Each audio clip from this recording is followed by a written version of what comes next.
Hello everyone and welcome back to more Knowing Wheel, episode 116, I think, of your favourite Formula 1 show. And of course, as always, I'm joined this week out actually by a very sniffly Jamie183, so I apologise in advance if he just yaks up over his microphone or something. You'll have to forgive me for the noises you hear coming from my nose today.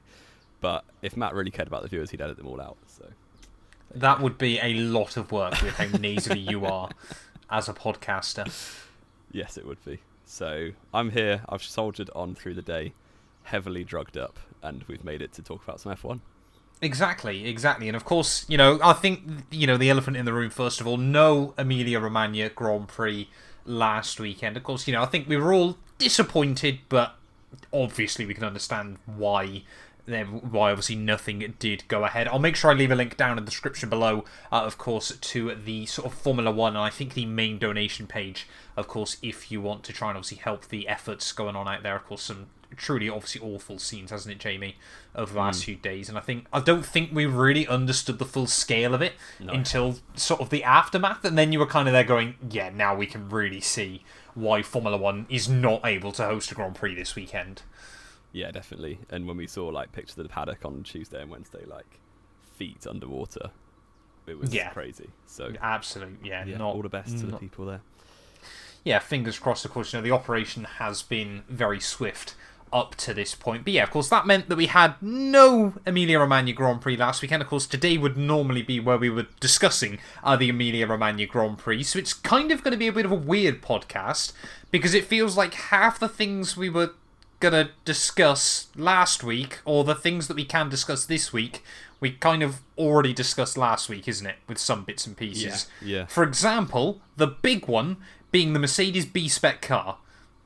Yes, and that has obviously been put off a week until Monaco now, and Monaco is never really the track where you get to see car performance massively. It's a very unique track, is what obviously we all know that. So yeah, it'll be interesting to see if it does make a difference, but it would have been cooler. I think when we get to Spain, for instance, the week after, that will give us more of an indication of if it works. Yes. So yeah, but Monaco has always come down to the drivers a little more, which is probably bad news for Mercedes. So. And I think Mercedes, we've both agreed before, probably have the strongest lineup on the current grid. But I think the other big thing, of course, with Monaco is it's never really suited Mercedes' car package either, is it? Because they like to go with really long wheelbases relative to most of the other teams. But yeah, so of course, Mercedes, again, this famed B-Spec car. It might be that this B-Spec car is actually only 3 feet long, exactly for that reason. So then hopefully they can try and win the Monaco Grand Prix. But it's not really the ideal testing ground, is it, for a B-Spec car? You wonder whether potentially it could have been worth saving it for Spain, which of course has historically been a fantastic track for testing a Formula 1 car. Yeah, and I guess the only thing, their main priority this week is don't bin it, and don't mess up all the new parts he's bringing. But we'll see. It's always been a difficult. Hamilton's not been great there over the course of his career. Obviously, he's got 3 wins. No. Which is bad by Hamilton standards, isn't it? Very bad by Hamilton standards. But yeah, we shall see if the Mercedes are on it this weekend. But I kind of expect the Red Bull style cars, such as the Red Bull and the Aston Martin, to be a little bit ahead.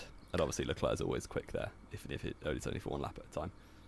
I mean, this was the sort of big 2 talking points, wasn't it? Of course, can Leclerc did what he do at Baku and get another pole position? Of course, we just know how good he is. And of course, the way he was able to get pole in Baku was all about being brave on the brakes and really threading the needle through the corners, which of course Monaco, that is more important than any other circuit on the calendar. But yeah, I mean, always now when we come back to Monaco, isn't it? It's always the Charles Leclerc curse. Will this year be the year he breaks it? Well, he's never got a podium there, even, has he? No. Which is just he's incredible. Only finished once, which was last year, and that includes junior formula. Yeah, and driving around in a 1976 Ferrari as well. Yep. So, yeah, I feel like no one's really talking about the curse of Charles Leclerc yet. Obviously, we've got a week to go to Monaco, so I'm sure it will come up. But I think this will be the year he gets a solid finish. And what are we saying by solid finish? Go on, Jamie. I reckon he's got a good chance of a podium. Okay, fair enough. But of course, other talks surrounding Charles Leclerc and Ferrari at the moment. a news report which we are going to preface first of all by saying it was an exclusive by the Daily Mail, so take from great. that whatever you will. Apparently, and we have seen it from a couple of other sort of rehashing Twitter accounts and websites today as well. Apparently Ferrari are very, very interested in signing Lewis Hamilton still. And it's been the big story all year, really, hasn't it? I feel like we speak about it most weeks at this point. But yeah, it is kind of F1's worst kept secret that Leclerc is a bit unhappy at Ferrari, to say the least. And obviously Hamilton's not got masses of time left in his career. If he does want to drive for Ferrari, there seems like no better time to do it than now, because obviously he's no longer got the risk of giving up a winning Mercedes team like he would have done 5 years ago. So yeah, 5 years ago he probably could have still won the title that year. That year in particular, have that, Vettel fans. Yeah, we will see, but I think it's probably the strongest, it's like the closest the rumours have ever been to being true at this time compared to any of the previous times. It's so weird, isn't it? Because I know we've spoken about it before, like we said many times so far this season. But there is still that part of me that thinks, you know what? He's done pretty much everything he possibly could, apart from win with Ferrari. And let's be fair, even if it was just to win one race with Ferrari, that would still be quite special, wouldn't it? No matter how weird it would be, because of course whenever we've seen Hamilton in a red suit, it's just been YouTube clickbait up to this point. Yeah. How almost cursed would it feel to see him win for Maranello?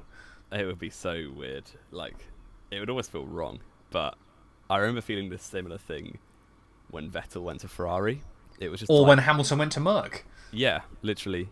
And especially now if Max left Red Bull, it would just feel bizarre.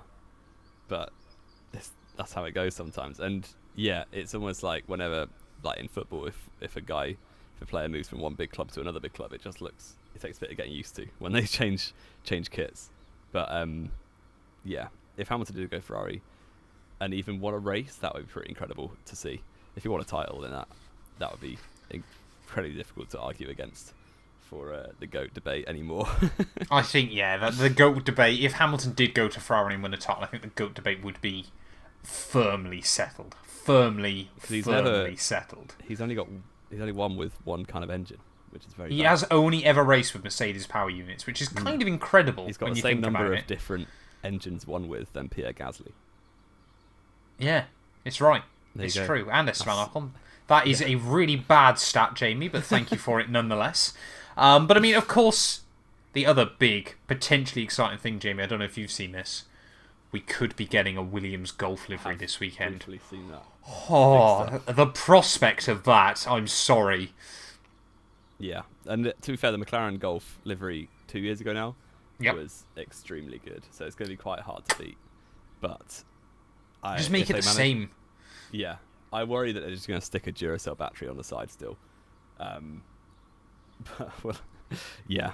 I mean, you've got insider info now, clearly. But obviously, yeah. I mean, James and Alex were talking about it all throughout the stream we did at the weekend. There was no mention of that whatsoever. Not even a hint, Jamie. Yeah. I mean, the only shame is that one of them will probably be crashed or at the back. And then you've just got Albon chilling in the midfield, probably. But, yeah, you know what? For a Golf livery, I don't care what car it's on, really. I mean, that's basically what happened in 2021, wasn't it? We had one get a podium and the other was chilling way behind. Yeah, exactly. So you know what? We take it. That is actually, though, Jamie, well, kind of not really. I'm going to segue over to your quiz for this week. It's a fairly simple one. We're going to actually... It's a similar one to what I did at the start of the season for you, if you remember, back in Bahrain. Really simple, Jamie. You are going to start from 2022, and of course, you know, it's the race that they all want to win. You're just going to rattle off to me previous Monaco race winners in reverse chronological order. In reverse order, and I've got a limited time. You've got a limited time, but as soon as you make a mistake, it's here done. We go. 2022 was Checo Perez. Correct. I was really worried then. Verstappen. Correct. 2020, there was no race. Correct. 19 was Hamilton crying about his tyres all race. Correct. The ultimate tired whisperer. 18. Ooh, who was this? Oh yeah, it was Danny Rick. It was Danny Rick. You had me again worried then for a second. Yeah. 17 was Vettel after he Correct. overtook Raikkonen. 16 was Hamilton with the luckiest win of all time. How is that the luckiest win of all time? Explain that to me, sorry. Is it because 15 was Rosberg was dog poo? an absolute GOAT display from Nico Rosberg. 2014 was equally Nico Rosberg, as was 2013. Yep. 3 in a row. What a GOAT. Cheap, 2012 should have been Schumacher, but was Mark Webber. Correct. 2011 was Vettel. Correct. Handed when there was a red flag late in the race. Yep. Would have won. 2010 was Webber again. Correct. Well, for the first time, I guess. 09 was Jenson Button. Yep. The Brawn 08 was another incredibly lucky win for Lewis Hamilton. That one, yeah, I can't argue so much against. 07 was a McLaren 1-2, which was Alonso leading Hamilton. Was. By an absolute ridiculous By an margin absolute over mile. Ferrari, wasn't They it? lapped everyone up to 4th. 06 gets a bit difficult. It was probably Fernando Alonso. It was, correct? Yes. 05, this is very difficult now.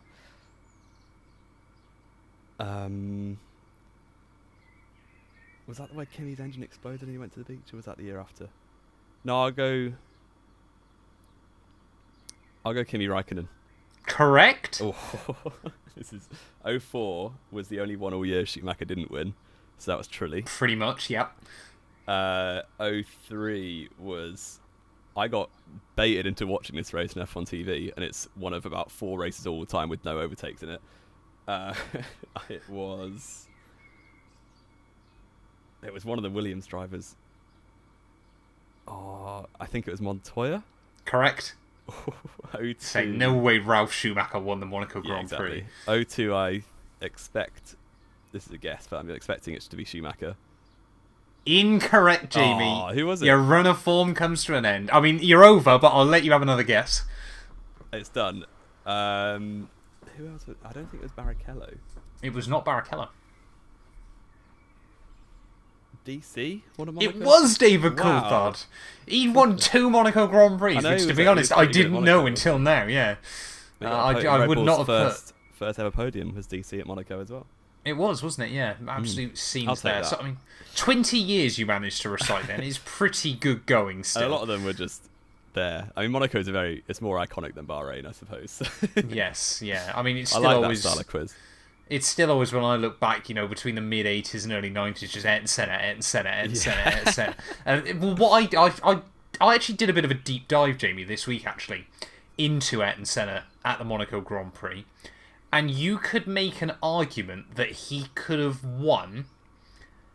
So, 1984, he also could have won had they not red flagged it. He was close enough on Alain Prost. Yep, that was when he was in his Tolman.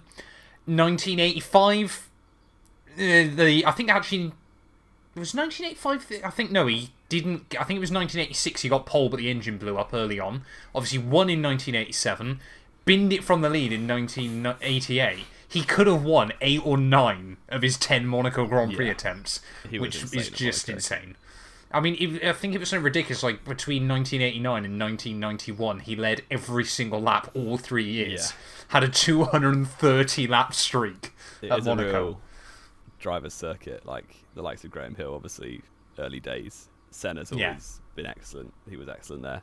And then, of course, you got Nico Rosberg winning 3 in a row as well. Oh, behave. You're not seriously putting Nico Rosberg in the Rosberg same was group as actually Graham very Hill. good at Monaco. He obviously shouldn't have won 2015. But And he shouldn't have won 2014 either. no, that was fair. Hamilton It was... qualified. What? Deary me. Deary me. Anyway then, Jamie. Let's get your predictions in.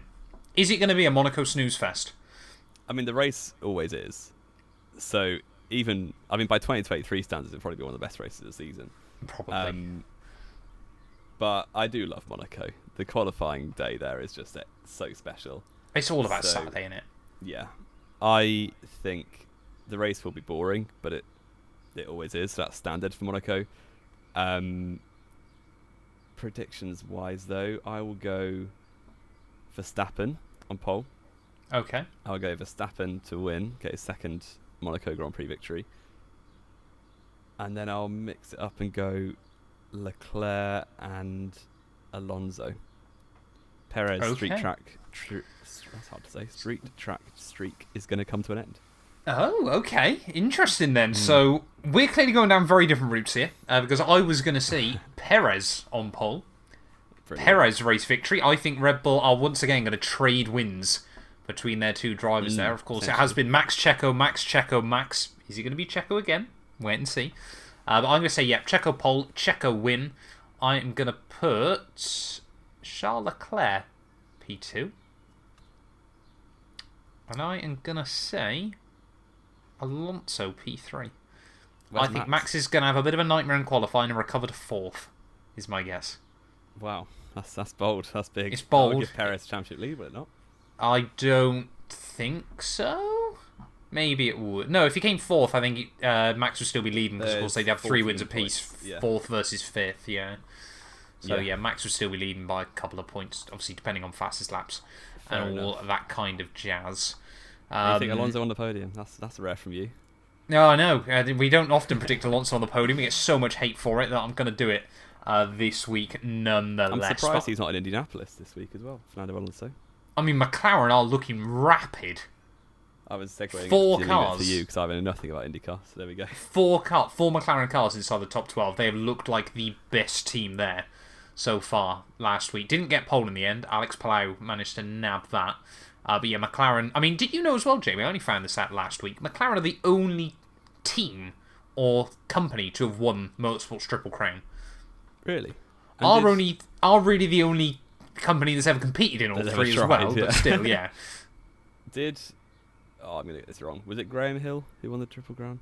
Yes. Yes, it was. Did he win them? Didn't win any of them with McLaren, no. No, he won none of them. I don't think he won a single one with McLaren, I'm pretty certain. Actually, McLaren won a team when he was winning in Monaco, was he, in F1? So. Well, no, they can't. I mean, Graham Hill literally won the Monaco Grand Prix that McLaren debuted their Formula 1 car in. There you go. Wow, you learn something new every day. You really do. You really do. I mean, that has been a very, very short show, though, but I don't think there's anything else too much to discuss, Jamie? Anything else you can think of?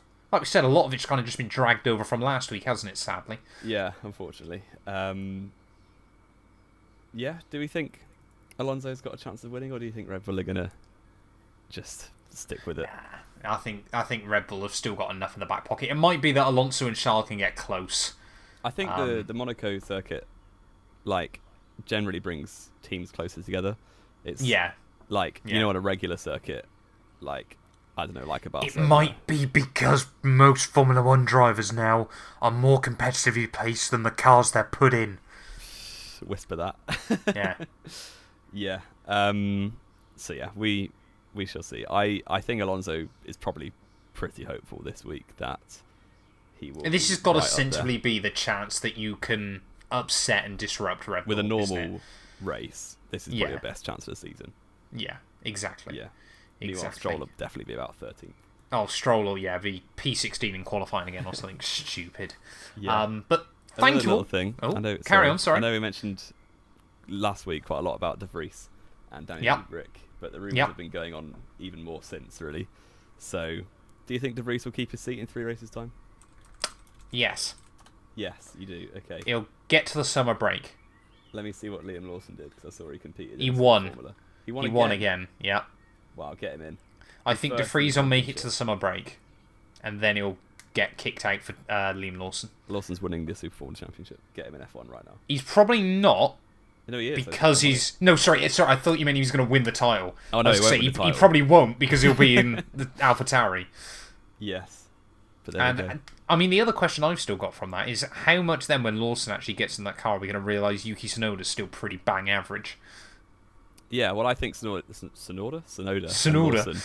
would... I think they'd be very closely matched. Yeah. Better than putting Ricciardo in and potentially having Tsunoda thrashed about. But you don't know. You just don't know. We don't know what goes on in Marco's head, to be honest. So. Not a lot, I don't think, to be honest. But yeah, thank you all so much, as always, for listening. Like we said, a very, very short show this week. Hopefully, normal broadcasting will, of course, resume in the near future. But the threat of rain, Jamie, It's there again. The threat of rain once again here for the Monaco Grand Prix. Are we going to get a similar race to last year? Only time will tell.